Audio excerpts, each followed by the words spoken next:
welcome to You Make Sense. This podcast is a manual to understanding your human experience so that you can navigate the world with freedom, ease, empowerment, and create the life that you desire.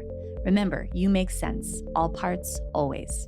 So in this episode, we're going to talk about the practical road to regulating our nervous system. I'm going to walk you through a step-by-step process on how we do that, what to expect along the way, and what you can expect as the result of doing this work. I just want to name that because so much of the time, healing can feel so elusive. I don't know about you, but I've named this before, but I read so many books. I listened to so many podcasts like this one, and I just gained a lot of information, but I didn't actually have the tools that were necessary, the therapeutic tools backed by science that were necessary to change my experience. So my goal in this episode, but really in every episode of this podcast, is to really equip you with what you need in order to make the changes in your life that you're desiring. So when it comes to regulating our nervous system, I've said this before, I'll say it again. I've said it to you already, and we're not even that far into this podcast. But your nervous system really creates your whole experience, right? It creates your thoughts, behaviors, feelings, sensations, the perception of self, others, and the world around you. It creates everything that makes up your human experience. And so the benefits of regulating our nervous system are quite profound because of that. It is what allows us to, I'm just going to name a few of the things, just rattle them off, but there we could go on, and that could be just a whole episode. It is what allows us to build our capacity when we have regulation in our nervous system to navigate stressful experiences. So it means that we have greater capacity in our stress response. The result of that is I can navigate challenges in life, and instead of becoming overwhelmed by them, I can maintain consistent regulation through them. Doesn't mean they'll be pleasant, but they're navigatable for me. And that makes life a whole heck of a lot easier. Other benefits of regulating your nervous system are health in your body, because research shows that your nervous system is directly correlated to health in your body. When we're dysregulated, our nervous system, our organ systems become quite taxed, and as a result of that, we can experience chronic illness. So regulating your nervous system is literally like medicine for your body. As somebody who was chronically ill a lot of my life, I spent tens of thousands of dollars trying everything under the moon that you could possibly imagine. And of course, there's benefit to a lot of those things, but without having regulation in my nervous system, they did not actually give me the changes that I was looking for. Regulating our nervous system is how our sleep gets better. This is how you actually step into your calling and your purpose and get unstuck in your life. You cannot will your way towards that if you're stuck. The only way to that is through showing your nervous system that the things you desire are safe. So it allows you to get unstuck in your life. It allows you to experience greater abundance, because what's not talked about enough is that the good things that we desire in life have activation to them. So they're not going to feel good at first. The more you regulate your nervous system, the more you build your capacity to receive greater abundance financially, emotionally, and so on and so forth. It's what allows you to have ease in your relationships. So if you struggle in relationships, the same patterns over and over again, this work helps to facilitate that becoming better in your life. It is what allows you to know what your truth is, to know like you know, like you know. It's a powerful thing to know our truth.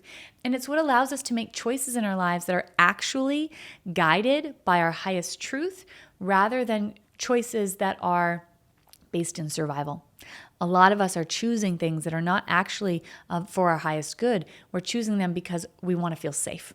So we stay in relationships or jobs or things that might not actually be for us, but we are trying to look for safety. Or we leave jobs or relationships that are for us, but we leave them because our system is saying that's not safe. So the more we regulate, the more overall, what this means is you live the life that you are here to live, that only you can live.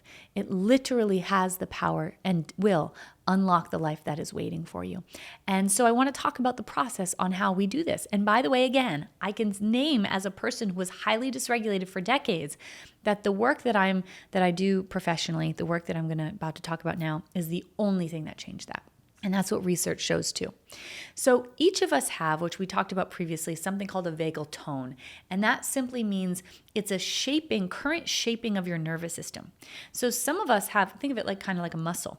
So some of us have nervous systems that are shaped in our sympathetic nervous system, which means you experience a lot of anxiety, worry, frustration, fear, terror, rage, racing thoughts, go, go, go all the time. Others of you have a shaping that's shaped to your dorsal vagal complex. And so for you, you're really used to having low energy, feeling apathy or malaise, hopelessness, disconnection. You feel like you can't, everything's so hard. Some of you have a shaping of your nervous system that's in the state of freeze, which is equal parts dorsal and sympathetic. So I have to, but I can't. I have to, but I can't. I have to, but I can't all the time, but you feel really trapped. And others of us, which we're looking for, have a shaping of our nervous system that's shaped to regulation or ventral. And that means the predominant amount in your life, you feel really good and at peace and at ease. And when challenges happen, you can navigate them and so on and so forth. What I want to also name is, you can have a different shaping of your nervous system based on the area of life. So some of us might feel really sympathetically toned in terms of the shape in relationships. I get really anxious and I make sure you don't go away. But then when it comes to my purpose, I'm really avoidant. So that means that I'm sympathetic in relationships. I'm dorsal when it comes to purpose or making money or whatever it might be. So just know that there might be a predominant state across the board, or there might be different states that you resource based on where you are in your nervous system. And what I want to name is the reshaping process is very practical. This is not some mystery thing that only happens for some people if they wish really hard and doesn't happen for others. It happens very similarly to working out, like going to the gym.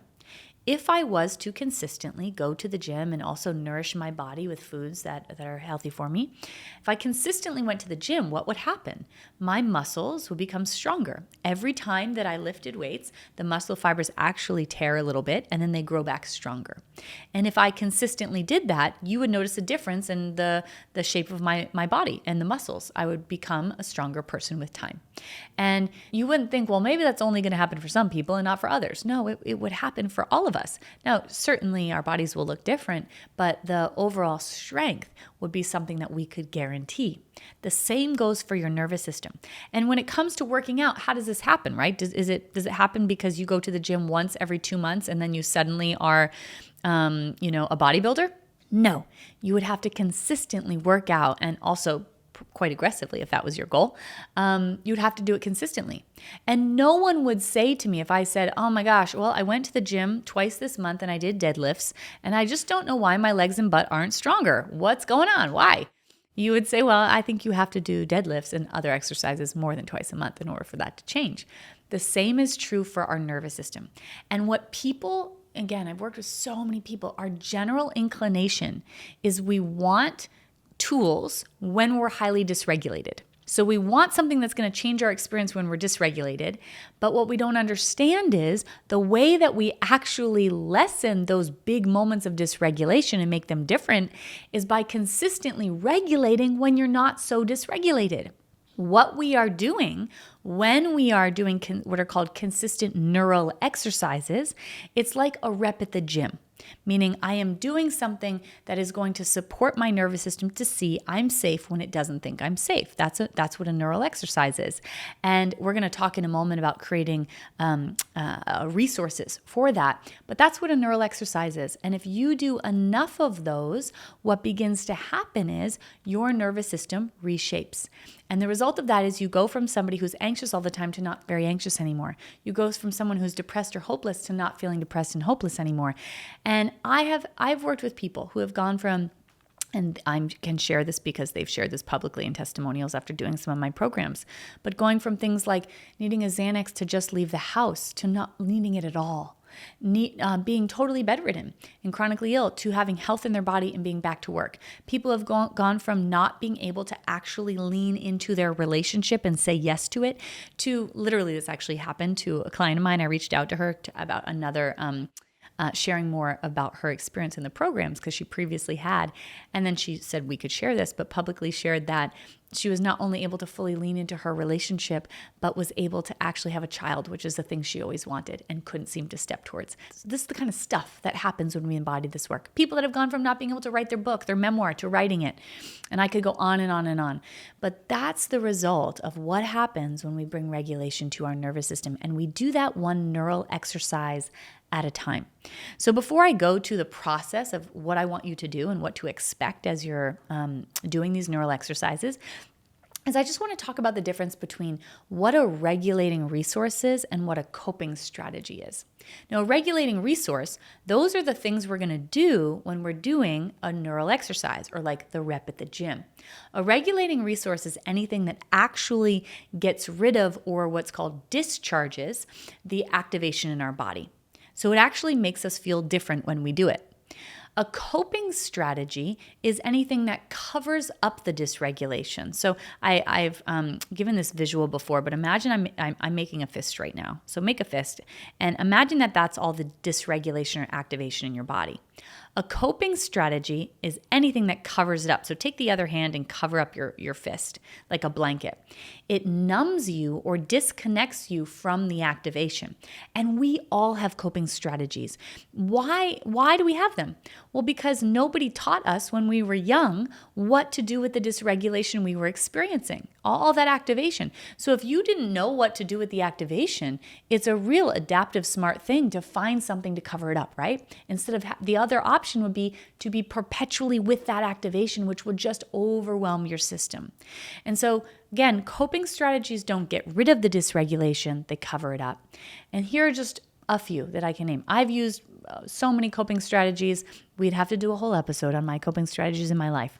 But anything like drinking, for example, that's a socially acceptable coping strategy. There's, of course, nothing wrong with having a glass or two of wine and with friends and connecting, but we have a society that created something called happy hour, which essentially is a coping strategy, right? For $6 after a stressful day, you can do something to cover up your dysregulation.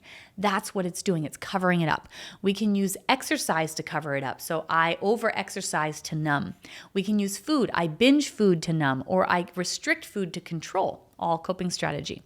Shopping to numb, gambling to numb, sex to numb, hair pulling to numb, cutting to numb, drugs to numb, watching television to numb, incessantly buying your pet toys to numb. Not that I've ever done that before. What else can we do to numb? There's so many things. Those are just to name a few. Scrolling Instagram to numb. Now, I want to say that all of the things I named aren't necessarily coping strategies, right? Like you can be really engaged when you're watching a television show. I was going to say television program. I did that the other night with my partner and it was like, wow, I'm really old. I'm calling it a television program. That's something my grandmother did. Anyway, television show, you can watch that in an engaged way, right? I'm really present to it. You can also eat food, of course, in a present way or have a glass of wine or whatever. All those things can be, of course, sexual intimacy can be highly connected and regulating. But what we want to look at is, am I doing this to be more present or am I doing this to disconnect? Write that down. Not if you're driving, but am I doing this to be more present or am I doing this to disconnect? And if I'm doing it to disconnect, it's a coping strategy. Now, the thing about coping strategies is we never, ever want to pull a coping strategy away because guess what you're doing? If you do that, you're getting rid of that cloak that's over the fist, right? That other hand that's covering the fist. You're getting rid of that cloak and then you're going to be left with all this activation, which is going to be too much for you. So what's going to occur? You're just going to find another coping strategy to cover it up. I used to binge eat. And again, I did all the things that I have already named so far. Gambling wasn't one, but everything else that I named has been. So I would binge eat. And I usually did this at night because nighttime, and this is true for a lot of people, is a time we have to be with ourselves more. We're not distracted. And so this is a prime time for coping strategies for most people in the world. And so what I did was, instead of being with the pain and the loneliness and all the trauma from my childhood, I would use food to help numb it. And it felt very out of control. Like I would just keep eating and I would tell myself not to, and then I couldn't help but get up and get more food. And then I would feel horrible, and then I would shame myself and be so unkind. And then I would the next morning say, well, you're not going to eat. I'm going to starve myself as a punishment to this. And then the next night I would do the same thing. It was a vicious cycle of a coping strategy. Now, if I just pulled away food, something else was going to have to come into its place because it was too much for me to be with all of that activation. So instead of pulling a coping strategy away, here's what we want to do. When we notice that we are going to use a coping strategy, and most of us have a habituated practice of using them, like there's times of day that we use them. when we notice that, what we want to do is we want to pause, and we first want to use a regulating tool. And we're going to talk about regulating tools in just a second. So we engage in something that actually addresses the dysregulation. A regulating resource, what that does is it discharges or gets the dysregulation, which is just energy, out of your body. It literally causes it to leave your body forever. And the result of that is we no longer need things to cope. So the process here is, before going to use a coping strategy, you want to pause and you want to do something that's regulating. For a simple example, instead of me going to just, have the food I was about to eat, maybe I call a friend, a loved one who I feel really close to, or maybe I go for a walk. And then I don't pull away the food, I let myself have it. And the more that I do this though, practice this, I'm going to consistently discharge the energy that's underneath the coping strategy till eventually getting to the point where I no longer need the thing to cope. And now it's not a struggle to not use the thing. I simply don't need it because I've actually addressed the underlying issue, which is the dysregulation. Now, let's talk about creating this toolbox. I call it a regulating toolbox, but what are regulating resources?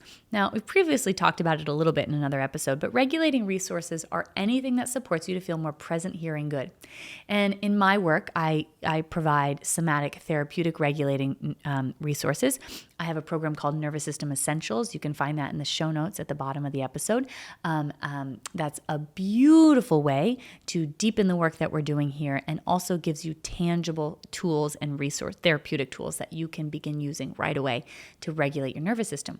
But the thing is, we also all have tools in our own lives, meaning things that support you to feel more present, here, and good. The thing is, most of us are not consistently engaging in those things. And the reason is because when we're dysregulated, our nervous system doesn't think we're safe, right? That's the 101 of dysregulation. Your nervous system doesn't think you're safe. So if your nervous system thinks that you're running from a lion, do you think that it would think it was a good idea for you to take salsa lessons? Probably not. It's going to say, why would I go dancing when I'm trying to evade a threat, right? Not a smart move. Why would I cook a wonderful dinner with my loved ones if I feel like I'm in imminent danger? Why would I go for a walk? So your nervous system is actually going to avoid regulating resources at first, meaning it's not going to feel easy to follow through on. Another reason why it's not going to feel easy at first, and I just want to prepare you for this, and it doesn't mean you're doing it wrong, is because we're creating new neural pathways. And these are, think of it like highway systems in your brain. And creating a new neural pathway or a habit is literally like bushwhacking through a jungle with a butter knife. It's not like you have machinery that's helping you here. So your system is, you really have to put some effort in order to create that path. This is a normal part of the process. And I'm going to talk in a moment about some tools, some things you can do, an action plan that's going to make it more successful for you to follow through. But all of this is to say, if you find like, yeah, it's really hard for me to consistently follow through on the regulating, this is why. So when we create a regulating toolbox, what I want you to do is literally write down the things that support you in your life to feel more present, here, and good. Who are the people that you can be around or talk to that make you feel more present, here, and good? What are the hobbies that make you feel that? Being in nature, being with animals, engaging in creativity. How can you move your body that makes you feel more present, here, and good? And of course, a number of other things. I want you to also add in things that you've never done but always wanted to try, like things you see other people doing and you thought, oh, that would be nice to do, but I don't do that. Or my friend is always playing music at their house. It's really nice. I never do. Maybe playing music at your house then. If you say that's really nice, it's probably a regulating resource for you. Now, if you're thinking, I don't need to write it down. I know the things that make me feel good. You need to write it down. And the reason I'm saying that is because we're creating new neural pathways, as I mentioned. And so your system is not going to be oriented towards doing this. And it's not going to be oftentimes even remember to do this unless we have a real action plan around it. So creating that toolbox is extremely important. The next thing that we want to do is I want you to set a certain number of reminders to go off in your phone, or if you're like me and you like Post-it notes, I have so many around my house. You could put Post-it notes around your house. And when the alarm goes off, and again, this could be 2 alarms, 5 alarms, 20 alarms, if you want to be if you really want to go for it. Make sure it's, by the way, a sound that's nice for your system, not a sound that's dysregulating. And when the alarm goes off, your job is to ask yourself, where am I in my nervous system? Go listen to the previous episodes where we talked about the different states in your nervous system. But am I in my sympathetic nervous system? Am I in my dorsal vagal complex? Am I in my state of freeze? Those are the 3 states of dysregulation. Or you can just ask yourself, am I regulated or dysregulated? Then what we want to do after you ask yourself that is to engage in a regulating tool. So anything in your toolbox that registers as good for you, I want you to go do. After you do that, your job is to rest and notice, is anything different? Really, really important. The rest, and one of my mentors says, the rest and notice process is just as important as the regulating.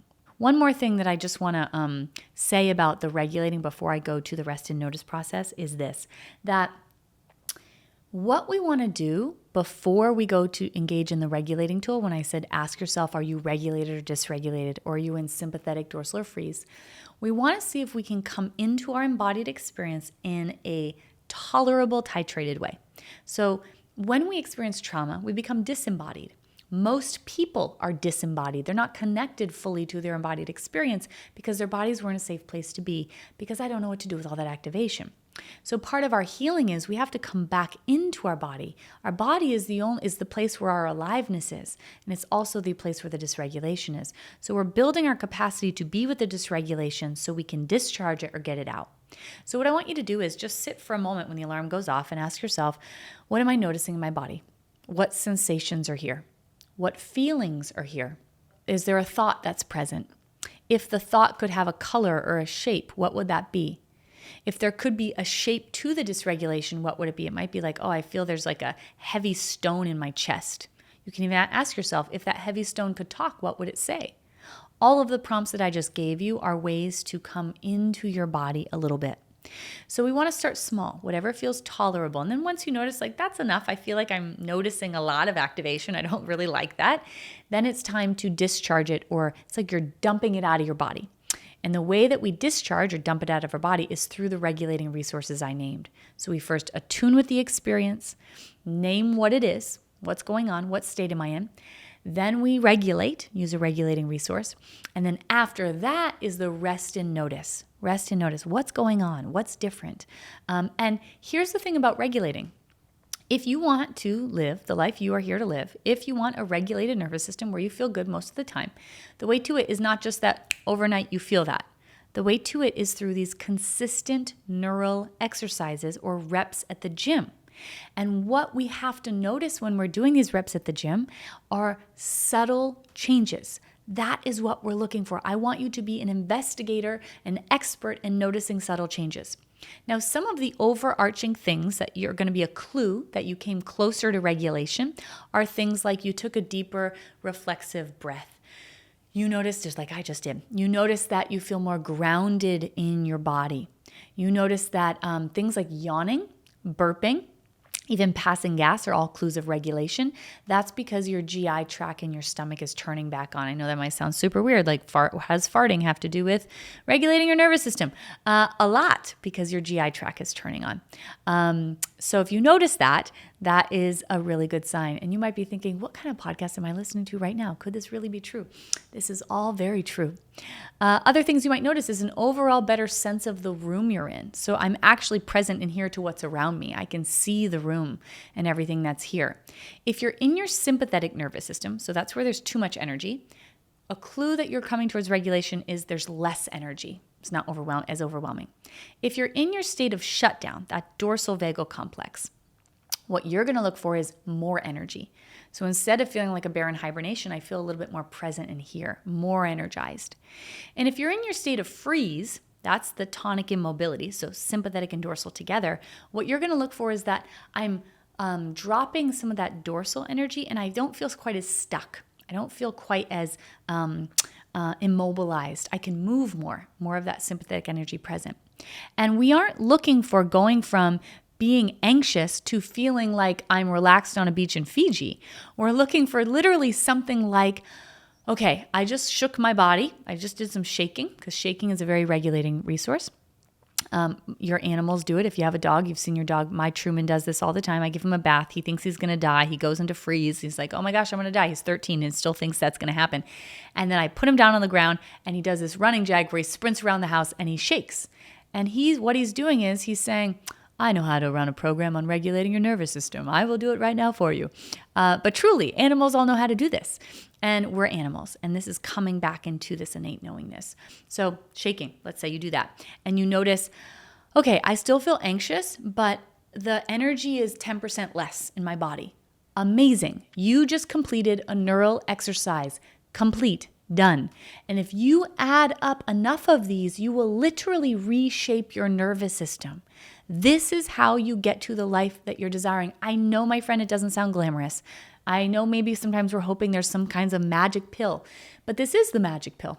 And it's practical and tangible. And how much better than that is that than something that's elusive and feels like it happens for 1 in a million and doesn't happen for me. This happens to everybody who embodies this work, one tolerable step at a time. When you do this, that's what's going to occur for you. And something that I say a lot in the programs that I run is that it's so important that we not only befriend our nervous system, but befriend ourselves. And befriending our nervous system essentially means really seeing it for what it is, which is it is your friend. It's your closest friend. It's protected you your entire life. And the more that we can get on board with it and be a cheerleader for our nervous system, the faster the healing process goes. So a lot of times I'll say, when in doubt, think about how I would talk to you when you're regulating. That's how I want you to see if you can talk to yourself. A lot of times what we do is we talk to ourselves. We'll talk about this in a later episode, the way that we were spoken to. So I regulate and then I tell myself, nothing changes. I'm still anxious. I suck. It's not going to happen for me. Nothing changes. That's what we can generally do. When we do that, we prolong the process and make it go a lot slower.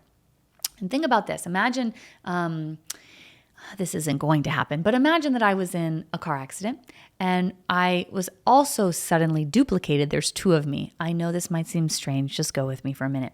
And I lost my ability to walk. And you see two of me, same experience. I'm in a hospital room, unable to walk. And the doctors are saying, we're not sure if she's going to be able to walk again. So in one of the rooms, in both rooms, I'm working really hard in physical therapy every day, doing all the things. And in one of the rooms, you're in there and you are encouraging me. And when I finally move my big toe, it brings you to tears because you know how much effort it took to make that happen. And you might say to me, if you can move one toe, you're going to be able to move all your toes. And I believe wholly and completely that you're going to be able to take a step. And not only are you going to be able to take a step, but you're going to be able to walk without support. And then you're going to be able to run again. And you're going to be able to be exactly who you were. If that was happening in one room, can you see how that would probably make my process go by faster? Because I'm having that positive reinforcement, and that reinforcement that's also just based in truth. Now imagine there's another hospital room that I'm in, and the person in there, not you because you wouldn't speak to me this way, the person in there is saying, wow, I moved my toe, and they say, wow, that's nothing. You're a loser. It's never going to happen for you. You're never going to walk again. People are running marathons. Look at you. You can't even move your toe. Of course, if I was in that hospital room, I would not walk as fast. Hands down, of course I wouldn't, because I'm not having that positive reinforcement, which creates more regulation. So if you want this work to go faster, you must begin speaking to yourself in your nervous system exactly the way I described, the way I would to you, and the way, of course, I do with everybody that I'm working with. And I can tell you that if you do this, these subtle changes that aren't subtle at all add up to a life predominantly lived in regulation. That is what happened to me as somebody who was predominantly dysregulated. I spent so much of my life I took an SSRI for a really long time because I needed to. I didn't have all of these tools. And for some of you, you might not have had these tools. So I want us to be really kind to ourselves about that. That might be our only option at some points in our lives. And for so many reasons, I just thought it wasn't going to change. And it's through this work that I'm able to live a life predominantly anchored in regulation. There's nothing special about my nervous system. It's just like yours. And I already shared some words that previous folks in my programs have reported in not very long periods of time, by the way. The woman who I told you who used to take a Xanax to leave her house every day to not needing it, in 3 months, that was the case for her. And that's profound, a profound, profound shift. The same with people stepping into their purpose, not feeling depressed anymore, and so many other things. So it's the consistency that gets you there. Last thing I just want to name is that the process of regulating our nervous system is one of expand and contract. So if you can't see me on video, I'm putting my hands in front of me. And every time they're butted together. So that's like being in dysregulation. Your nervous system is protecting you. When you have a moment of regulation, it's as if an opening occurs between the hands. Now that opening allows things to come towards me and allows me to go towards things. My nervous system saying, maybe you're safe, but I'm not sure how safe you are, because I have a lot of data points in the receptacle of past information where you weren't safe. So then it contracts. So we regulate, we feel better for a second, and then we don't feel good again. And then the next time you regulate, because that experience, the prior one, got stored in your database as your nervous system saying, maybe we are safe, the expansion becomes bigger and the contraction becomes smaller. So now I feel regulated for a little longer period of time. Oh, and then I have that racing thought again. I'm dysregulated, contract. And then we expand and contract and expand and contract and expand and contract until we're predominantly living in regulation. So that's a part of the process. If you notice a contraction after expanding, I don't want you to get discouraged. That's how it looks. It would be very weird, right? If you've had a life where it wasn't safe to be regulated in the past, and then you regulate once and your nervous system says, okay, I think you're safe. That wouldn't be really adaptive, right? It needs data. It needs evidence. And the more you do this, the longer the expansions become, the shorter the contractions become, the more you step into the life that is here for you. And you can do this one tolerable step at a time. We all need support on our healing journeys. So if you think I might be the right practitioner for you, I'd invite you to get on the waitlist for one of my upcoming programs. All waitlisters get access to limited time reduced pricing before the course or program opens. Link in the show notes to learn more. So now I'm going to answer some questions as they relate to this episode. Just a reminder, if you ever want to submit a question, you can do that in the show notes below. You can click on the link to do that. You can also find a link in my Instagram or send a DM to my team, or you could even email media@sarahbaldwincoaching.com to do that. And the reason why I say this almost every episode, but the reason why I do this question and answer part is because it's so important to see what this work looks like in the lived experience. And what I care deeply about is you seeing that you're not the only one, because so many of us feel like we're the only one experiencing what we're experiencing. And the truth is there's so much commonality in the human experience. So I think you're going to find that with these 3 questions that we have today too. I noticed in a recent post you had mentioned that trauma is relational, so a lot of our healing would come from being in healthy relationships.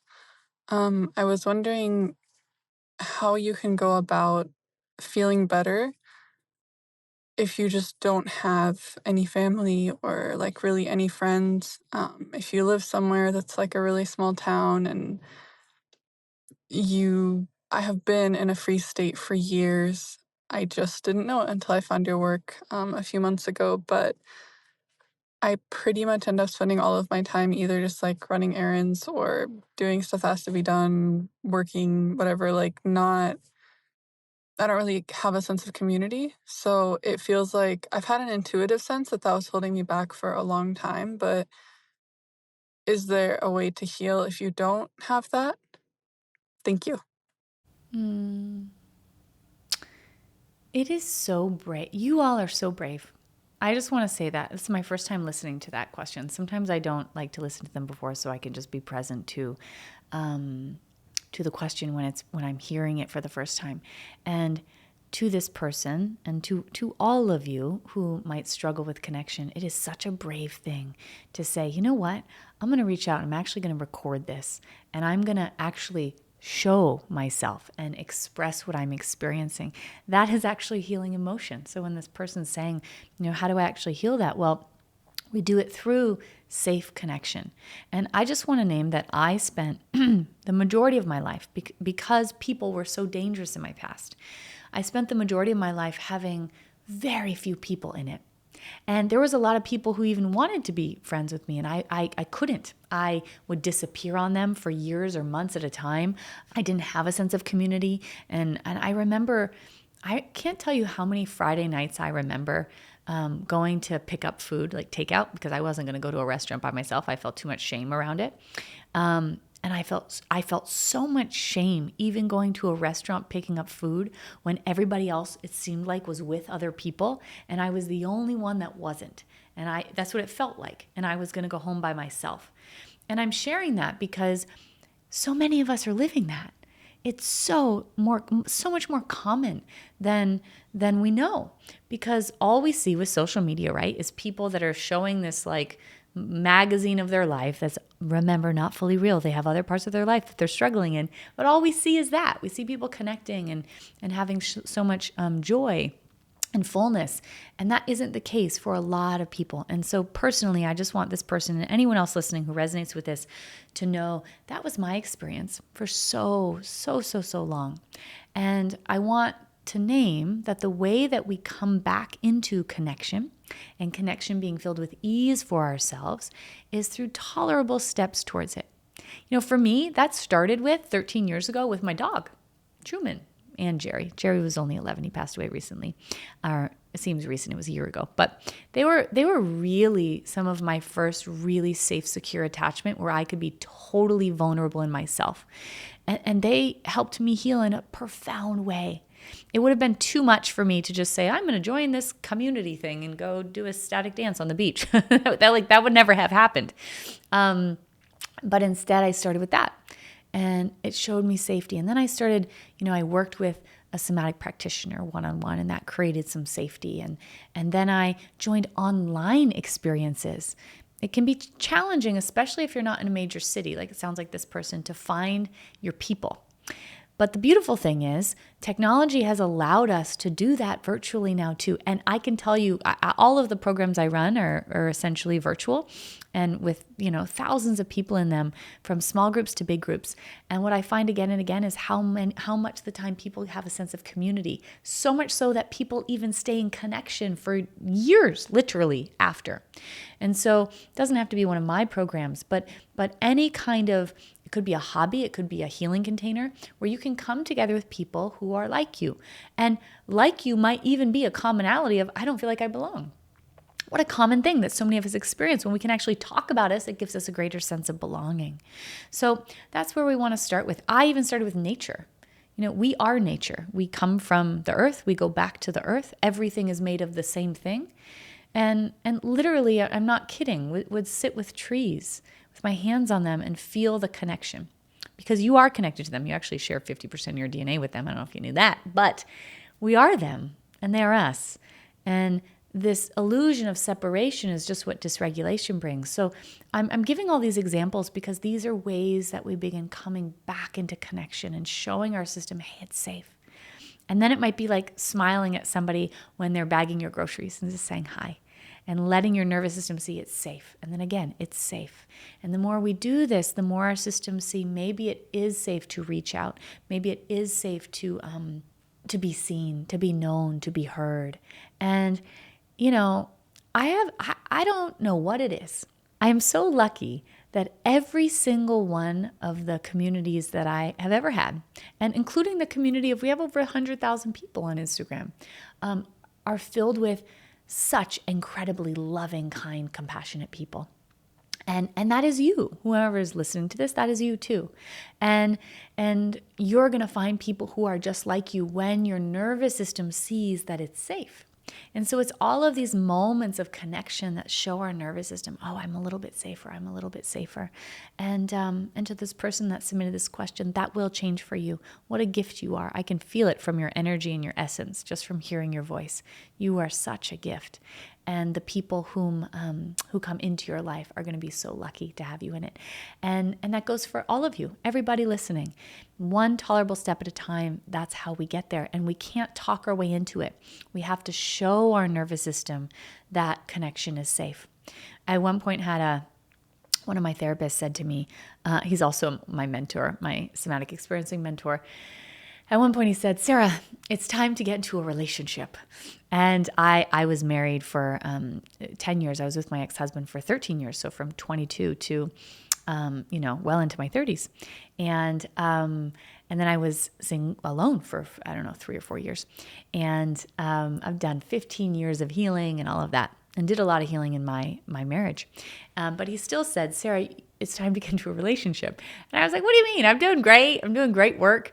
And what he meant is there are some things that can only happen in a relational container. They have to happen there because our nervous system needs to see, and through action, that things can actually be different. And so healing isn't just what happens in a program, like programs that I offer, or in an individual, experience.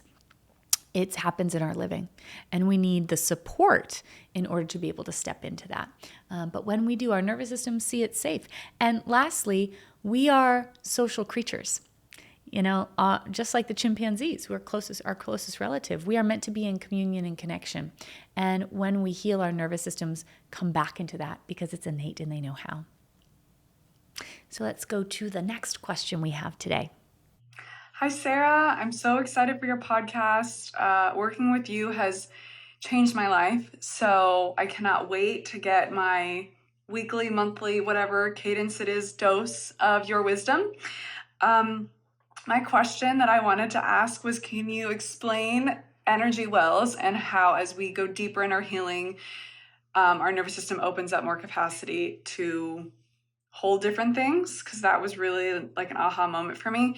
And then can you explain how different parts can have a different autonomic tone? So there can be a 7-year-old that's in sympathetic, and then like a 10-year-old protective part that's sympathetic.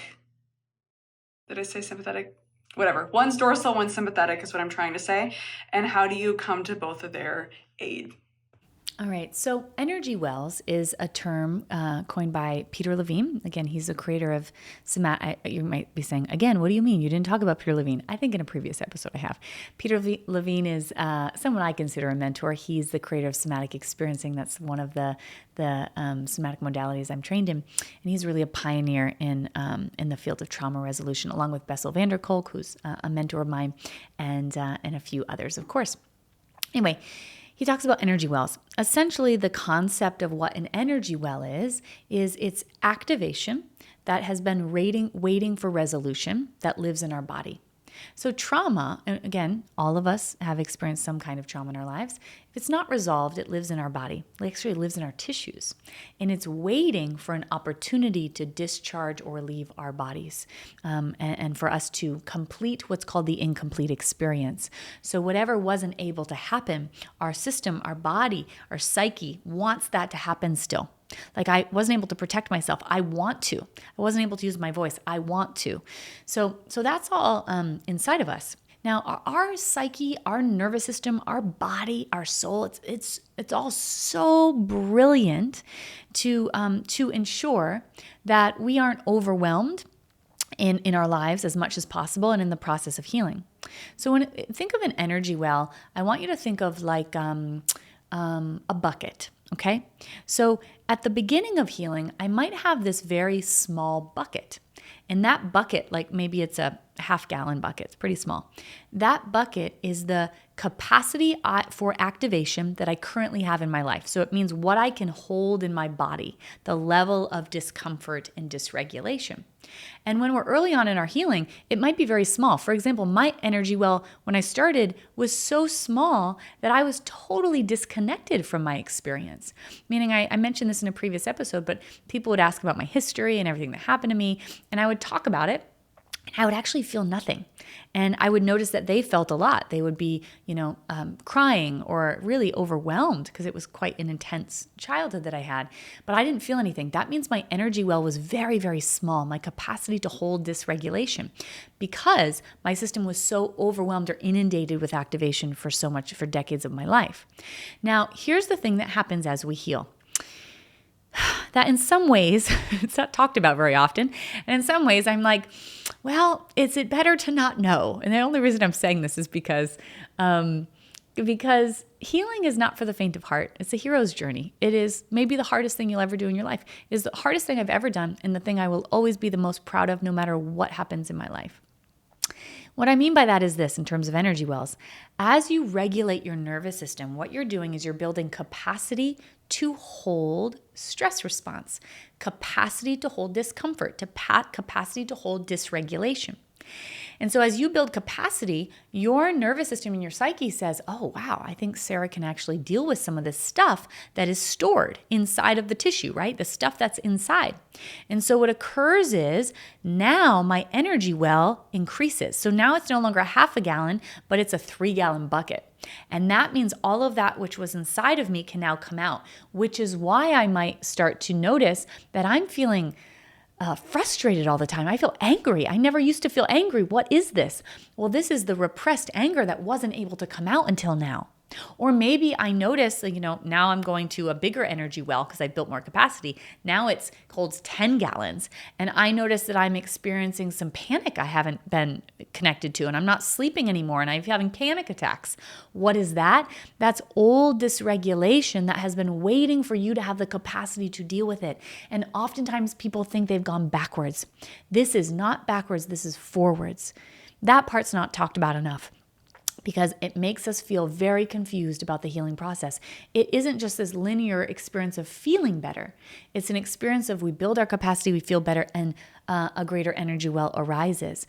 And what occurs is that energy well, the more that you are able to be with it and regulate your nervous system through it, it actually discharges out of your body forever. So you might literally be finally dealing with activation that's from 20 years ago that has affected every part of your life or your relationships or caused you chronic illness. And once you're able to discharge that, you have freedom. And so, the only way out is through with healing. That's why it's the hero's journey. And when you do this, you reach those greater energy wells, you regulate through them, you actually gain freedom. And that is the process of it all. Lastly, I just want to say to the secondary question, there's going to be a lot of episodes on parts work that we're going to get to very soon. But what's true is that at any given moment, there's a version of us in our embodied experience. The way, just really quickly on parts, in case that's new to anybody, is that when we're born, we're a whole being. And when we go through life, we experience traumas or things that overwhelm us. It's as if that part, if they don't have a resolution of what happened, like getting bullied in school, it's like that part gets fragmented off of us. That 6-year-old, let's say, that got bullied, they're connected to us via like a rope, but they're fragmented off. And they're kind of stuck in that experience of being 6. So, and then we have maybe a 10-year-old part, a 20-year-old part, a 30-year-old part, whatever. They're all fragmented off if they didn't get resolution.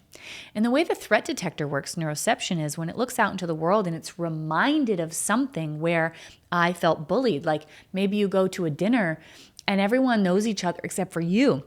And they're all talking about this shared interest and they're not really inviting you into the conversation. Neuroception might say, oh, this reminds me of when I was 6 and bullied. Even though it's different, it reminds me of that. And then what occurs in that moment is the 6-year-old me embodies my experience. So no longer do I feel like a powerful, intelligent, capable, able woman that I am. I feel scared, small, inadequate, out of control, less than, and all the painful feelings I felt when I was 6, because that 6-year-old is actually embodying my system. And then I have the autonomic tone or shape of my nervous system is shaped to how it was when I was 6. It literally goes right back to how it was when I was 6. And then, 2 hours later, you might feel like your adult self again, and your nervous system is now shaped how your adult nervous system is shaped. I know this might sound like the Matrix or something really wild. It is really wild. But this is what science confirms for us that happens as we are navigating in and out of our parts. And in later episodes, I'm going to talk about how we actually address our parts so that they don't show up so much. And that rope that's fragmented them actually brings them back so they're integrated with us. And the result is that adult you gets to show up in your life predominantly instead of these scared younger parts. Hey Sarah, hope you're well. So I'm really interested in learning more about the nexus between long-term dysregulation and chronic illness. I've been dealing with chronic illness for most of my life. I'm 26 years old and I remember being sick from the age of 10. And I know that my childhood and other things have led me here today. And so I understand that dysregulation can impact the systems in our bodies, and so they don't work at optimal levels. But I just want to further my understanding about this and And it would be great if you can discuss this more, because a lot of why I feel horrible is because of my health. But I just don't know if it's because of my health or the dysregulation or both.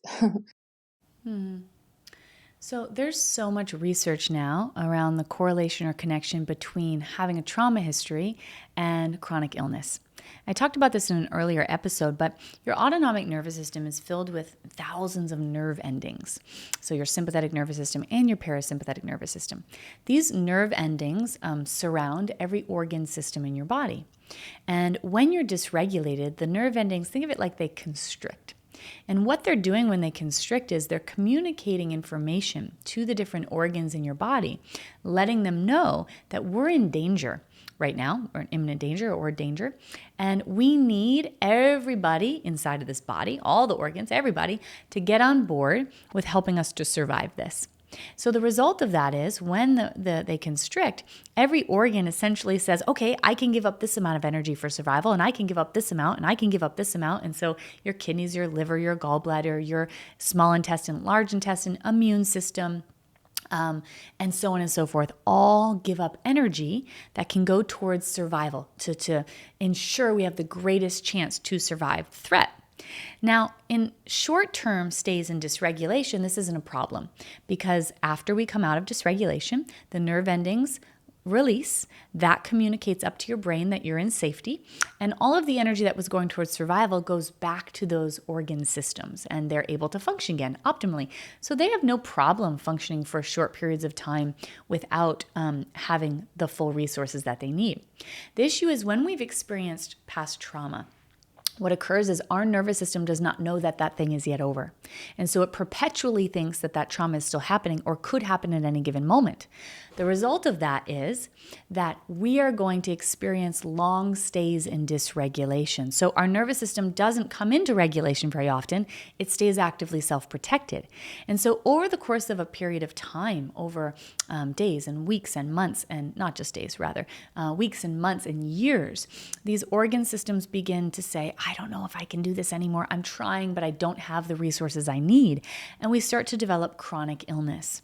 And so, and I've named this before in this podcast, but I'm somebody who experienced chronic illness for a lot of my life. I had fibromyalgia, colitis, IBS. I was sick probably every other week of my life. I had hair fall out. I had many skin issues. My eyes were so dry they would bleed, like just lots and lots and lots of things, all resulting from chronic dysregulation. And there was no amount of holistic wellness and functional medicine and IVs and all the stuff that I did that actually moved the needle until I gained regulation of my nervous system and started to regulate it. That is the best medicine you can give your body. And then it allows all these other treatments to actually stick. Now, what I also want to name is that it's kind of like a chicken or the egg, right? Because when you have chronic illness, as somebody who had it, it's extremely isolating. You can feel like you're the only one. People can tend to not understand it. Doctors can tend to not understand it because they don't understand the nervous system connection a lot of the time. And so it can make us feel really isolated. Not only that, but it actually can immobilize us where we feel like we can't go out and connect and do all the things that are going to regulate our nervous system. So as we're chronically ill, then we have the life circumstances that aren't actually nourishing us in the way that we need to be regulated. So a couple of things that we want to do. Number one, the consistent neural exercises that I have talked about is the best medicine for you. The best medicine. The more you do this, the more your nervous system regulates, the more health you have in your body. Other things that we can do is, number one, we want to start orienting to pleasure and what works in our bodies. Because when we have chronic illness, our body, for neuroception, the threat detector, our body is not a place of goodness. It's a place of pain and suffering. And so what's really important is that we reorient towards also noticing the things that are working in our body and the ways we can experience pleasure through it. That is not negating or a gaslighting out of the pain we experience, but it's saying, can there be a both and? So I notice this pain and can I also notice what's working in my body? So when I'm working with someone with chronic illness, well, I literally would want them to somatically connect to my organs, for example. Can I connect to my heart that's working and beating for me? Literally feel your heartbeat.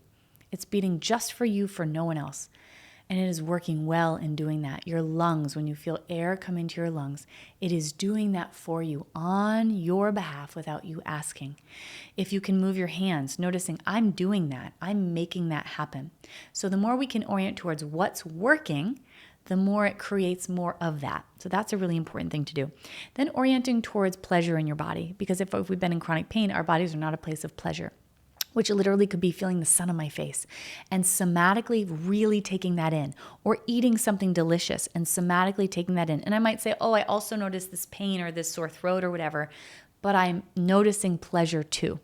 That's really, really important. Or noticing a song you like and letting your body sway, or a smell or a scent, or taking a bath. Anything you have toleration for, we want to lean into. So noticing what's working, leaning into experiencing and noticing pleasure, and then connection. Connection of any kind. Like right now, we're connecting over this podcast. This is connection. What connection is tolerable for me? Because human beings need connection in order to have regulation. So that might be, I sit on the front porch. I don't have any more energy than that. And I just smile at people that walk by. Or I watch a video or a podcast of someone that registers as safe for me. Or I lay with my pet. Or I call a friend. Anything that feels tolerable. So those three things, along with regulation, are going to profoundly change what is happening in our bodies. I know, because of science confirms it, that our nervous systems have the ability to heal and want to. And I also fully believe that our bodies have the ability to heal if they're given the conditions necessary to make that happen.